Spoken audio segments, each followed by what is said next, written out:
Ok, bueno, muchas gracias por la presentación. Muy buenos días a todos. Como les comentaba, yo soy Douglas Córdoba, estudiante de la Universidad de El Salvador, y les hablaré sobre la displasia del desarrollo de la cadera.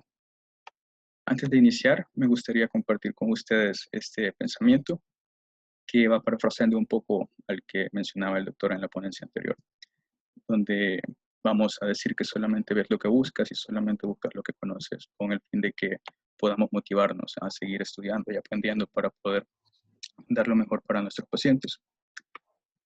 Ahora bien, aquí tenemos un vistazo rápido a los contenidos. Vamos a iniciar con una pequeña introducción.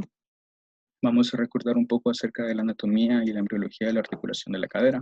Vamos a recordar que la anatomía, la articulación de la cadera es una anartrosis multiaxial, es decir, una articulación sinovial esferoidea que puede realizar los movimientos de abducción, aducción, flexión, extensión, rotación externa e interna y circunflexión, y está compuesta por las superficies articulares del acetábulo y la cabeza del fémur.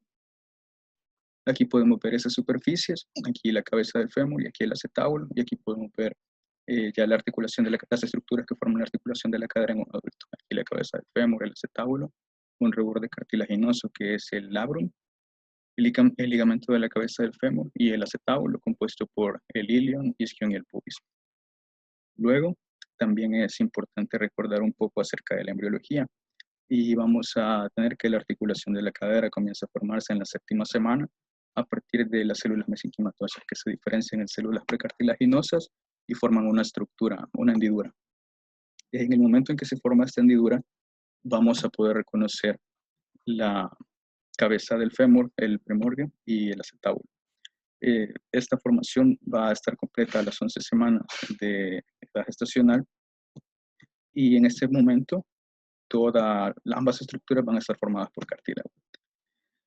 El desarrollo de estas dos estructuras es interdependiente y es necesario que se mantengan en contacto para permitir un desarrollo normal tanto de la cabeza del fémur como del acetábulo. ¿Y esto qué quiere decir? Que si por cualquier motivo la cabeza del fémur se encuentra fuera de su posición normal dentro del acetábulo, la cabeza va a experimentar un desarrollo anormal o una angulación anormal y el acetábulo también va a experimentar algunas alteraciones, todo esto conocido como algunos cambios anatómicos secundarios, que lo vamos a mencionar más adelante. También es importante mencionar que al momento del nacimiento, aún la porción proximal del fémur permanece siendo cartilaginosa y no es hasta el 3.º o 4.º mes que comienza a aparecer el centro de osificación en la cabeza del fémur. Posteriormente, este centro de osificación aumenta de tamaño y aumenta la superficie ósea de la cabeza del fémur. También encontramos otros centros de osificación en el trocánter mayor y en el istmo del cuello femoral. Ahora bien, en cuanto a la definición, vamos a decir que la displasia del desarrollo de la cadera se debe principalmente a la existencia de una articulación laxa e inestable, y esto va a dar origen a una serie de manifestaciones que podemos ilustrar mejor en esta imagen. En esta primera imagen tenemos una cadera normal, una articulación de la cadera normal, donde la cabeza femoral se corresponde adecuadamente con el acetábulo. Aquí tenemos una subluxación que se define como el contacto parcial de la cabeza con el acetábulo. Podemos ver que se encuentra un poco desviada, pero siempre dentro del acetábulo. Aquí tenemos una dislocación, que ya es la falta total de contacto entre la cabeza femoral y el acetábulo, aquí en este caso una dislocación baja, y aquí una dislocación alta.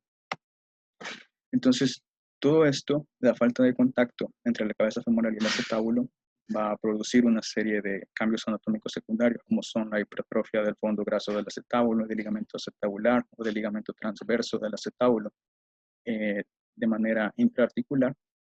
También puede haber una hipertrofia del labrum y todo esto va, a medida el niño sigue desarrollándose, va a hacer más difícil el tratamiento de la displasia.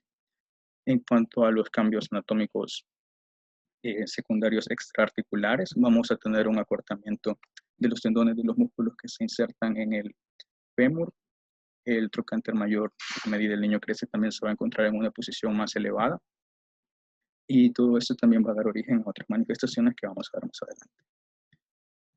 También podemos decir que la displasia se clasifica en típica y teratológica. La típica es aquella que aparece en niños sin asociación con un síndrome o alteración genética. Y la teratológica es aquella en la que coexiste con síndromes como la artrogriposis o el Ehlers-Danlos, por mencionar algunos. A continuación, vamos a revisar un poco acerca de la epidemiología. De manera general, la incidencia de la displasia va de 1 a 1.5 por cada 100.000 recién nacidos vivos. Podemos ver que tal vez no es una enfermedad tan frecuente, pero es importante tenerla presente, identificarla de manera temprana, antes de que los cambios anatómicos secundarios se vuelvan muy severos, para poder obtener una adecuada respuesta al tratamiento. Sin embargo, esta incidencia también va a variar de acuerdo con diferencias geográficas y raciales. Por ejemplo, aquí he colocado algunas imágenes donde se ha descrito que la displasia es más frecuente en países como América y Europa, donde se acostumbra a cargar los niños en estas posiciones que mantienen la articulación de la cadera en aducción. Y entonces puede favorecer a que una cadera inestable se torne displásica posteriormente. En cambio, es menos frecuente en países asiáticos o africanos, donde acostumbran a cargar a los niños en chales, en esta posición que mantiene la articulación de la cadera en flexión y abducción, y de esta manera permite mantenerla reducida y estable. Además, estas diferencias se pueden ver influenciadas también por factores genéticos, y encontramos que aproximadamente 12 a 33% de los casos de displasia coexisten con antecedentes familiares, factores hormonales, y vemos que el sexo femenino está afectado en 80% de los casos de displasia corresponden al sexo femenino, debido a que son más susceptibles a las hormonas maternas como la relaxina, que favorece la relajación de las articulaciones y contribuyen a la formación de una articulación laxa e inestable. Factores mecánicos como la presentación podálica, que de por sí la presentación podálica no es tampoco muy frecuente, pero la displasia se presenta en hasta un 16 a 25% de los casos de presentación podálica, y factores ambientales relacionados principalmente con un espacio intrauterino reducido, como en los casos de oligohidramnios, fetos o recién nacidos grandes para edad gestacional y primiparidad, debido a la disminución del espacio intrauterino y la disminución de la movilidad, con el consiguiente desplazamiento de la articulación. Ahora, no sé si logística me puede hacer el favor de compartir el enlace. Pueden entrar al enlace que les será compartido en el chat. Tenemos la siguiente pregunta. Ya que hemos revisado la epidemiología y factores de riesgo de la displasia del desarrollo de la cadera, ¿cuál de los siguientes casos considera que tiene mayor riesgo de presentar la displasia del desarrollo de la cadera? En la primera opción tenemos un recién nacido de término masculino, adecuado para la edad gestacional, de madre secundípara. La segunda opción corresponde a un recién nacido de término femenino, pequeño para edad gestacional, de madre multípara. La tercera opción corresponde a un recién nacido pretérmino femenino, pequeño para edad gestacional, de madre secundípara. Y la última opción, un recién nacido postérmino femenino, grande para edad gestacional, de madre primípara. Solamente tienen que acceder al enlace del chat y les aparecerá la pregunta. Pueden contestar por la opción que mejor consideren, y daré un momento para que puedan hacerlo. Ya se encuentra el link en el chat.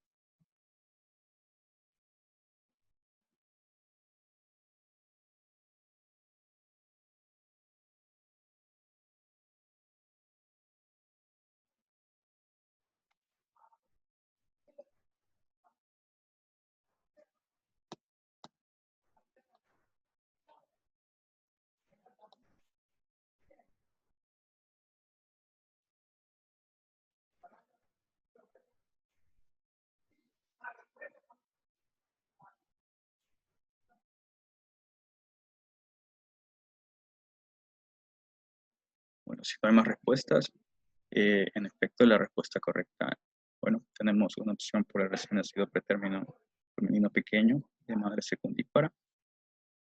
Vamos a mostrar ahora la correcta. Era la opción D, porque vamos a recordar que esta displasia, si bien es más frecuente en el sexo femenino, se asocia más a los casos en los que el recién nacido es grande para la edad gestacional debido a la disminución del espacio intrauterino y en una madre primípara debido a que es la primera vez que los músculos de la pared abdominal y el útero se encuentran en ese estado, entonces se encuentran menos expandidos. Vamos a pasar a un poco de la historia clínica.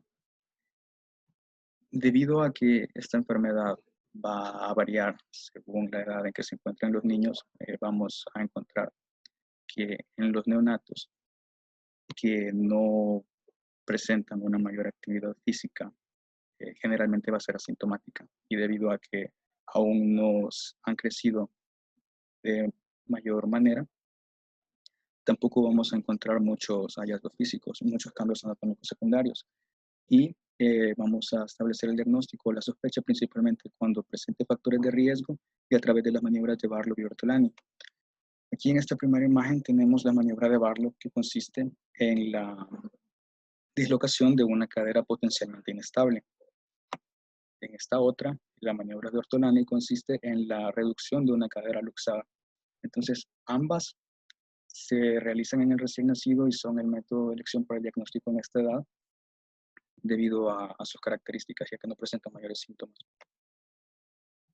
Luego, a medida el niño crece, ya presenta algunos cambios anatómicos secundarios, hay cambios en la articulación, hipertrofia de los ligamentos, el trocánter mayor del fémur se encuentra elevado, por lo mismo hay acortamiento del muslo, de los tendones de los músculos que se insertan en el fémur y por lo tanto también asimetría de los pliegues glúteos. Aquí observamos en el examen físico el signo de Galeazzi, que lo vamos a encontrar en aquellos niños. Luego de colocar las rodillas en flexión en 90 grados, vamos a encontrar que no se encuentran al mismo nivel, ese correspondería a un signo de Galeazzi positivo.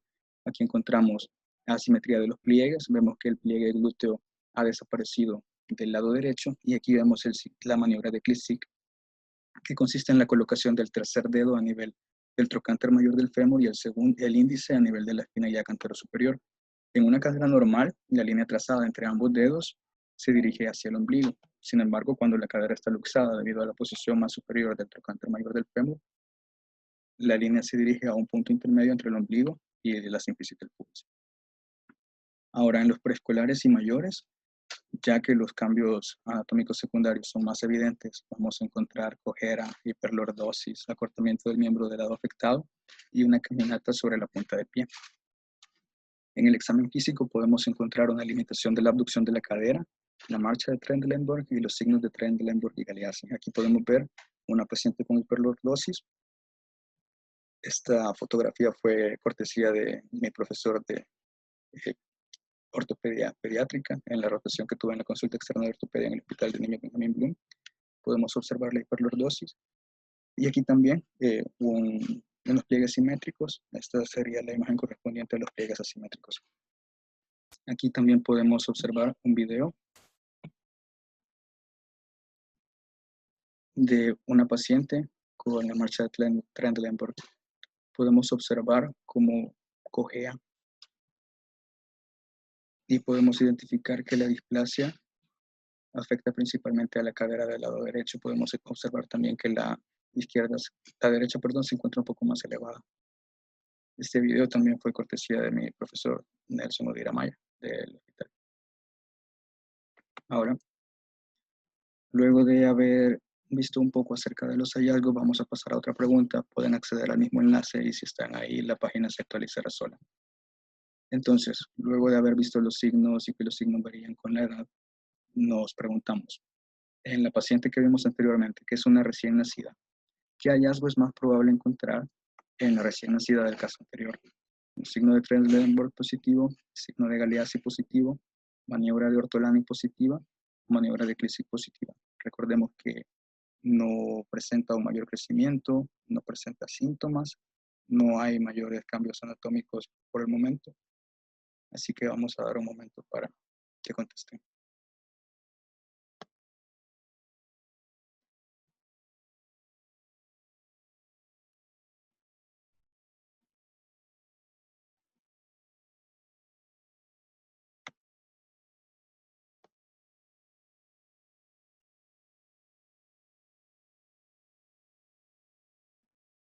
Bueno, si no,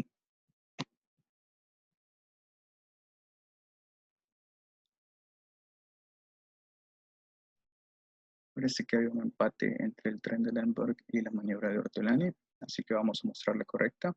La correcta es la maniobra de Ortolani.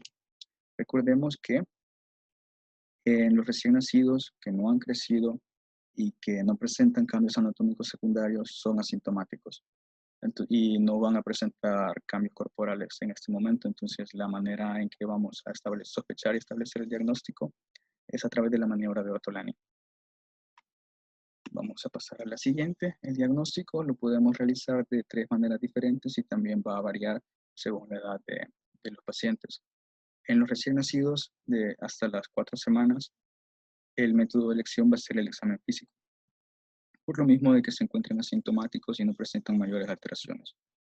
Posteriormente, nos vamos a auxiliar con la ecografía. No podemos utilizar la ecografía antes porque presenta una mayor tasa de falsos positivos y es adecuada en los lactantes entre los 4 y los 6 meses de edad. En niños mayores, de 4 a 6 meses, vamos a utilizar la radiografía.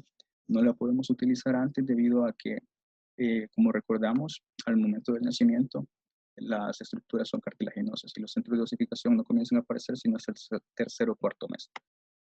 Entonces vamos a tratar de revisar un poco de ellas. Ya vimos el examen físico, así que aquí tenemos un poco de la radiografía. Hay 2 métodos, uno morfológico y otro dinámico. En este caso les he traído acerca del morfológico, donde el transductor se coloca a nivel del trocánter mayor del fémur y podemos observar esta estructura. Esta línea hiperecogénica que observamos aquí corresponde al ilion. Entonces vamos a trazar primero vemos que hay un montón de líneas rojas. Entonces primero vamos a trazar una línea roja paralela a esa línea del ilion que se va a denominar línea de base. Luego otra línea que va a discurrir desde la porción inferior del acetábulo óseo del ilion hasta la porción inferior del acetábulo óseo y se va a conocer como línea del techo óseo. Y vamos a trazar otra línea desde la intersección de las dos anteriores hasta la porción más lateral de la pared cartilaginosa del acetábulo. Entonces, estas líneas van a formar diferentes ángulos. La formada entre la línea del techo óseo y la línea base va a formar el ángulo alfa, y la formada entre la línea de base y la línea del techo cartilaginoso va a formar el ángulo beta. Esto nos va a ayudar en el diagnóstico. En el caso del ángulo alfa, normalmente mide 60 grados y un ángulo menor nos va a establecer el diagnóstico de displasia, y entre menor sea el ángulo, mayor va a ser la displasia. Caso contrario es el ángulo beta, en el que entre mayor sea el ángulo, mayor va a ser la displasia. Aquí hay unos ejemplos. En este caso el ángulo alfa mide 65 grados, entonces decimos que esta es una cadera normal. Y en este otro caso el ángulo alfa mide 42 grados, vemos que es más agudo que el anterior y podemos decir que la cadera está displásica. Aquí vemos también unas radiografías. En la radiografía vamos a trazar algunas líneas, como esta línea horizontal, la línea de Hilgenreiner, que va entre los cartílagos trirradiados. Podemos identificar acá. Luego, paralela a esta línea y a nivel del borde lateral del acetábulo óseo, vamos a trazar una línea vertical que se va a conocer como línea de Perkins. Entonces, vamos a tener 4 cuadrantes. ¿Y para qué nos van a servir? Normalmente la cabeza del fémur tiene que encontrarse en el cuadrante inferomedial. Una posición diferente nos va a indicar que existe displasia de la cadera, en este caso, en la cadera izquierda. También nos podemos auxiliar del índice acetabular, que está formado por la unión entre la línea de Hilgenreiner y el borde óseo del acetábulo, y la línea de Shenton, que normalmente discurre entre la metáfisis del fémur y el borde inferior del pubis. Y podemos ver que es como un arco continuo. Cuando existe displasia de la cadera, esa línea de Shenton se encuentra rota, como en este caso, y podemos observar por acá la cabeza del fémur. Ahora vamos a pasar a otra pregunta. Ya que hemos visto los diferentes estudios diagnósticos y recordando las etapas del desarrollo de la articulación de la cadera, ¿cuál de los siguientes es el método de elección para establecer el diagnóstico de displasia en la paciente del caso? Recuerden que es una recién nacida, que se encuentra en el primer mes de vida, no presentó manifestaciones porque no hay cambios anatómicos secundarios. Lo único que encontramos fue el signo de Polanyi positivo.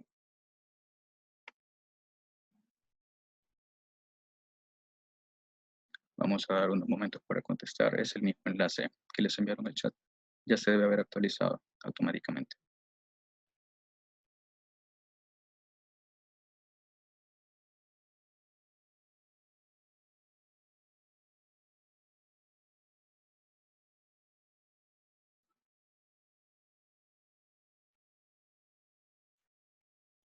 Muy bien, en este caso vamos a mostrar la respuesta correcta. En efecto, era el examen físico. Por lo mismo escrito anteriormente, la paciente no presenta cambios anatómicos secundarios, aún no ha formado los centros de osificación, está asintomática. Lo único que podemos utilizar para establecer el diagnóstico en una recién nacida, o lo principal, es el examen físico. Ahora, vamos a hablar un poco acerca del tratamiento. Si bien este corresponde al ortopeda pediatra, considero que no está de más tener una pequeña idea acerca de lo que se pretende con el tratamiento. Y es que el objetivo es reducir y mantener la reducción de la articulación para proveer un entorno óptimo para el desarrollo de la cabeza femoral y del acetábulo. Como les mencionaba, el desarrollo de ambas estructuras es dependiente uno del otro. Y si la cabeza del fémur no se encuentra con el acetábulo va a presentar los cambios anatómicos secundarios que van a ser más difíciles de corregir a medida que el niño crece. Entre más tarde se haga el diagnóstico, es más difícil alcanzar el objetivo, hay menor potencial para la remodelación acetabular y femoral proximal, y los tratamientos requeridos son más complicados. Otra consideración es que el porcentaje de caderas inestables al momento del nacimiento es mucho mayor que la incidencia. Y de ese porcentaje, aproximadamente el 60% de los niños resuelven de manera espontánea durante el primer mes. Un 88%, si recuerdo bien, resuelve alrededor de los 2 meses y un 12% no resuelve y va a requerir un tratamiento. Sin embargo, no es posible saber qué niños van a resolver espontáneamente. Por lo tanto, es necesario tratar a todos los niños en quienes se identifique la displasia de la cadera. Entonces, el tratamiento, al igual que las manifestaciones y los estudios diagnósticos, va a variar según la edad en que se realice el diagnóstico. Para niños recién nacidos y menores de 6 meses, en los que la cadera es fácilmente moldeable y el potencial de remodelación de ambas estructuras es súper favorable, el tratamiento de elección consiste en el uso de diferentes arneses, principalmente el arnés de Pavlik. Lo que podemos ver aquí es un dispositivo de sujeción que permite mantener al niño con la articulación de la cadera en flexión y abducción de manera continua. Con el uso de este arnés, hasta el 95% de los casos de una cadera inestable se resuelve en 6 meses. Sin embargo, en el caso de las caderas displásicas o dislocadas, este porcentaje de reducción disminuye hasta un 85%. Luego, en el caso de los mayores de 6 meses y menores de 2 años, el potencial de remodelamiento de la articulación es menor, entonces nos tenemos que auxiliar de una tracción pre-reducción, que en lo personal no estaba familiarizado con esto. En el hospital donde estuve solo se realizaba una reducción cerrada, acompañada posteriormente por una espícula de yeso. Esto debido a que estos niños de 6 meses ya son más activos, entonces es un poco más difícil que eh, guarden la posición ideal para el arnés de Pavlik y necesitamos auxiliar del yeso, como lo podemos ver aquí. Ese sería el yeso con espícula después de realizar una reducción cerrada. Y aquí tenemos esa tracción pre-reducción, cuyo objetivo es facilitar una reducción cerrada y prevenir la realización de reducciones abiertas a esta edad. Por último, en los niños mayores de 2 años, también en los menores de 2 años se puede realizar una reducción abierta, principalmente mediante el abordaje de Smith-Peterson, como lo podemos ver aquí, que permite descubrir la cápsula articular. Este abordaje nos va a permitir eliminar los obstáculos extraarticulares e intraarticulares. Existen otros abordajes, pero este es el más utilizado, y se puede acompañar de otros procedimientos, dependiendo del caso. Generalmente a esta edad no es necesario, pero se puede realizar una capsulorrafia o una plicatura capsular o una osteotomía ilíaca, como podemos ver aquí, que consiste en la excisión de una porción del hueso ilíaco con el fin de colocarlo a nivel del acetábulo y contribuir a la formación del techo del acetábulo. Esto generalmente no se realiza mucho en los niños menores de 2 años, sino en aquellos mayores. Y también en los mayores se puede realizar un acortamiento femoral. Como les digo, esto lo trata el ortopeda pediatra, pero considero que no está de más tener un poco una idea de cómo se trata.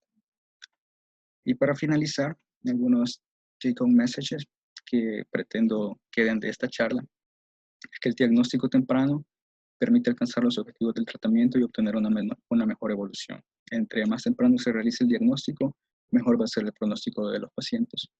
Las manifestaciones de la displasia varían con la edad y es necesario considerarlo en la evaluación del paciente. Como vimos, al principio pueden ser asintomáticos, luego con cambios anatómicos secundarios menores presentan algunas manifestaciones, a veces no tan evidentes, y a medida que crecen, esas manifestaciones pueden llegar hasta la cojera o el acortamiento de los miembros inferiores o la hiperlordosis. Luego, por último, la identificación de los factores de riesgo es fundamental para sospechar la posible existencia de displasia. Y es que si bien no es tan frecuente, es necesario eh, identificar esos factores de riesgo y en esos casos tratar de confirmar o descartar la displasia para proveerle el tratamiento adecuado y de esa manera mejorar el pronóstico.